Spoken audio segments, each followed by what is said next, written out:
Ravi Prakash Siliconandhra hospital Kuchipudi super speciality వైద్య సేవలు పూర్తిగా ఉచితం. మాజీ సిఐడి చీఫ్ సంజయ్తో పాటు మాజీ అడిషనల్ అడ్వకేట్ జనరల్ పొన్నవాళ్ళ సుధాకర్ రెడ్డికి హైకోర్టు నిన్న నోటీసులు ఇచ్చింది. చంద్రబాబు నాయుడు స్కిల్ డెవలప్మెంట్ కేసులో అరెస్ట్ అయిన సందర్భంగా వీళ్ళు ఇద్దరు ఢిల్లీలోను, హైదరాబాద్లోను, విజయవాడలోను ఒక ప్రైవేటు హోటల్స్లో ప్రెస్ మీట్ పెట్టి ప్రజాధనాన్ని దుర్వినియోగం చేశారంటూ Andhra Pradesh united forum for RTI campaign రాష్ట్ర అధ్యక్షుడు సత్యనారాయణ పిల్ దాఖలు చేయడంతో నిన్న హైకోర్టు వీళ్ళిద్దరికీ నోటీసులు జారీ చేసింది. నోటీసులు వివరణ ఇవ్వాలంటూ కూడా ఆదేశాలు జారీ చేసింది. ప్రస్తుతం పిటిషన్ దాఖలు చేసినటువంటి సత్యనారాయణ మనతో ఉన్నారు, మాట్లాడదాం. సార్, మీరు ఎందుకు పిటిషన్ దాఖలు చేశారు? నిన్న హైకోర్టు వాళ్ళిద్దరికి కూడా నోటీసులు ఇచ్చింది. ఏం జరగబోతుంది ఫర్దర్గా దీంట్లో? ఇప్పుడు ఫర్దర్గా అంటే ప్రజా ధనాన్ని దుర్వినియోగం చేసినటువంటి ఏ అధికారులైనా కానీ శిక్షింపబడాలనేది చట్టంలో ఒక నానుడు ఉందండి. దీని నిమిత్తం మేము ఏంటంటే చంద్రబాబు నాయుడు గారు అప్పటి ప్రతిపక్ష నాయకుడిగా ఉన్న టైంలో స్కిల్ డెవలప్మెంట్ కేసుకు సంబంధించి సిఐడి వారు కొన్ని అభియోగాలు మోపారు. ప్రజాధనాన్ని దుర్వినియోగం చేశారని చెప్పేసి ఆయన ముఖ్యమంత్రి కాలంలో ఉన్నప్పుడు ఇదంతా జరిగిందని చెప్పేసి అరెస్ట్ చూపించడం జరిగింది ఏసీబీ కోర్టులో. కోర్టు వారు రిమాండ్ చేశారు. దాని నిమిత్తం కోర్టులో ఉన్నటువంటి ఇంకా అప్పటికి ఛార్జ్ షీట్ కూడా ఫైల్ అవ్వలేదండి. దాని నిమిత్తం కోర్టులో ఉన్నటువంటి టోటల్గా మెటీరియల్ అంతా కూడా అంటే ఎవిడెన్స్ సంబంధించిన అన్ని పేపర్లు కూడా అప్పటి ఏపీ సిఐడి చీఫ్గా ఉన్నటువంటి సంజయ్ గారు, అదేవిధంగా అప్పటి అడిషనల్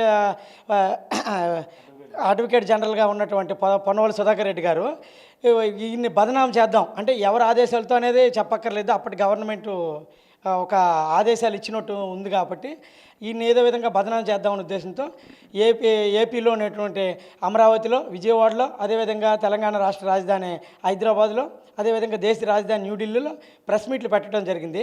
దీని నిమిత్తం ప్రజాధనాన్ని అంటే వీళ్ళకి అక్కడి నుంచి వెళ్ళటానికి విమానాల ఖర్చులు అవ్వచ్చు, కారులో ఖర్చులు అవ్వచ్చు, లేకపోతే అక్కడ ఇంకా ఇతరత్ర సౌకర్యాలు 5 స్టార్ హోటల్లో కూర్చోడానికి మిగతా సౌకర్యాలు ఇదంతా కూడా మన ప్రజాధనాన్ని తీసి వినియోగించడం జరిగిందండి.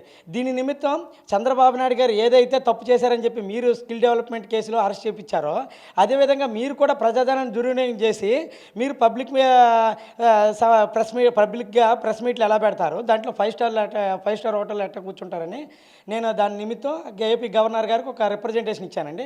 తర్వాత ఏపీ గవర్నర్ గారు హోమ్ సెక్రటరీ గారికి పంపించారు, దీని మీద యాక్షన్ తీసుకోండి అని. తర్వాత హోమ్ సెక్రటరీ గారు డీజీపీ గారికి పంపించారండి. ఇవన్నీ కూడా నేను చెబుతూ రాష్ట్ర హైకోర్టులో ఒక పిల్లుని దాఖలు చేయడం జరిగింది. అంటే భవిష్యత్తులో ఎవరైనా కానీ ఈ విధంగా ప్రజాధనం దుర్వినియోగం చేస్తే వాళ్ళ మీద కూడా చర్యలు తీసుకోండి. ఆర్టికల్ 14 ప్రకారం చట్టం అందరికీ సమానమే, వీళ్ళు ఎక్కువ వాళ్ళు తక్కువ అనేది లేదు. చంద్రబాబు నాయుడు గారు అవ్వచ్చు, జగన్ గారు అవ్వచ్చు, ఇంకెవరైనా అవ్వచ్చు అనే ఉద్దేశంతో నేను వెళ్ళటం జరిగింది. అది నిన్న హీరింగ్కి వచ్చింది. నిన్న హీరింగ్కి వచ్చేసిన తర్వాత ఆంధ్రప్రదేశ్ హైకోర్టు వారు అవన్నీ గమనించి నెక్స్ట్ అప్పటి ఏపీ సిఐడి చీఫ్గా ఉన్నటువంటి సంజయ్ గారికి, అదేవిధంగా అప్పటి అడిషనల్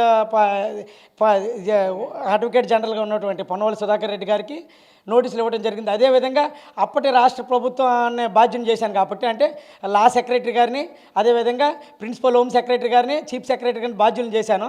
వాళ్ళని కూడా పూర్తి డీటెయిల్స్తో అంటే అప్పటి ఎంత ఖర్చు అయింది, ఎంత ఖర్చు పెట్టారు, ఎవరు పంపించారు అనే రకాలుగా మొత్తం అన్నీ కూడా ఫుల్ డీటెయిల్గా కౌంటర్ దాఖలు చేయమని చెప్పి హైకోర్టు వారు నిన్న నోటీసులు ఇష్యూ చేయడం జరిగిందండి.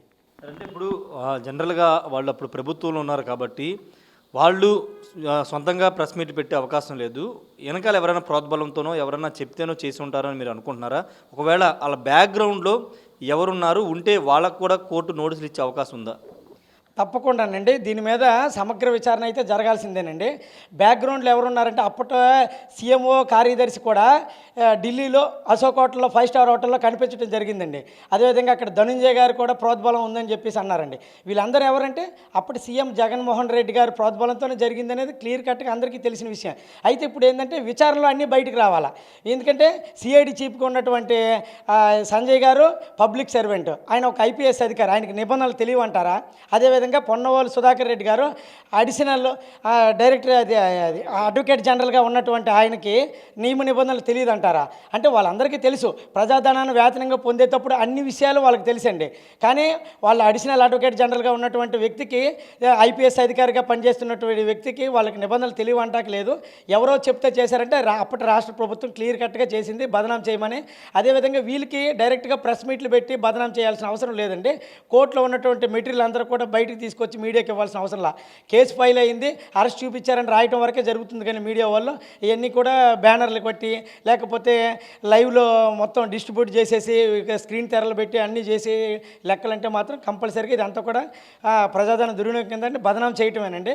ఈ విధంగా చూస్తే మాత్రం అప్పటి రాష్ట్ర ప్రభుత్వం ఉన్నతాధికారులతో పాటు రాష్ట్ర ప్రభుత్వం ముఖ్య పెద్దలు అంటే ముఖ్యమంత్రి జగన్మోహన్ రెడ్డి గారు వీళ్ళందరూ పాత్ర ఉందండి. అవన్నీ కూడా విచారణలో బయటకు రావాలండి. ఇప్పుడు కూడా ఒకవేళ విచారణలో వీళ్ళ వెనకాలను నడిపించింది మాజీ ముఖ్యమంత్రి జగన్ ఆదేశాలతోనే మేము ఈ ప్రెస్ మీట్లు పెట్టి చెప్పామని వాళ్ళు కనుక విచారణలో చెప్తే జగన్ కూడా నోటీసులు ఇచ్చే అవకాశం ఉంటుందా?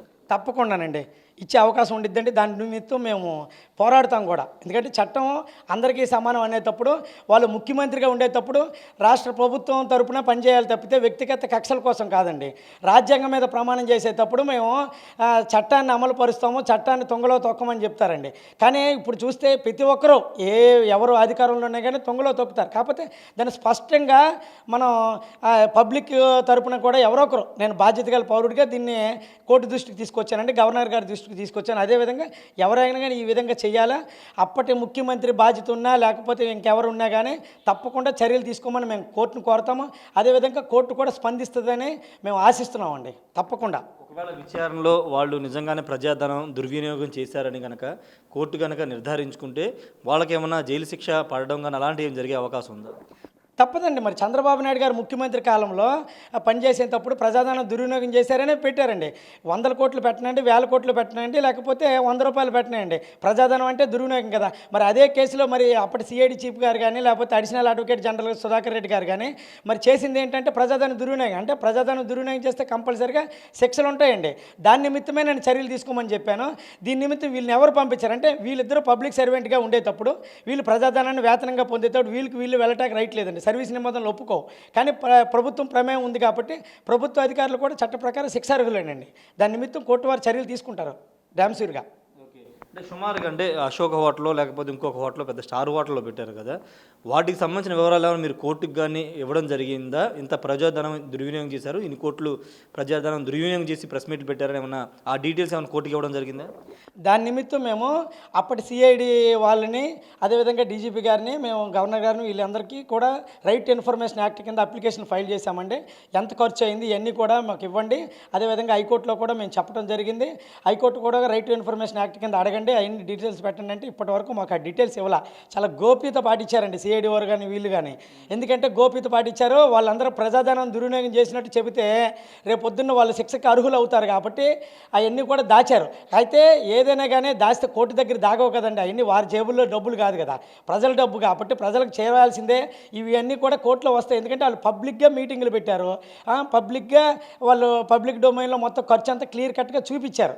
వాళ్ళు ఇప్పుడు ఢిల్లీ వెళ్ళి ప్రెస్ మీట్ పెట్టారంటే విమానాల్లో వెళ్ళారా లేకపోతే ఎగురుకుంటూ వెళ్ళారా లేకపోతే కారులో వెళ్ళారా అనేది బయటకు వస్తుందండి.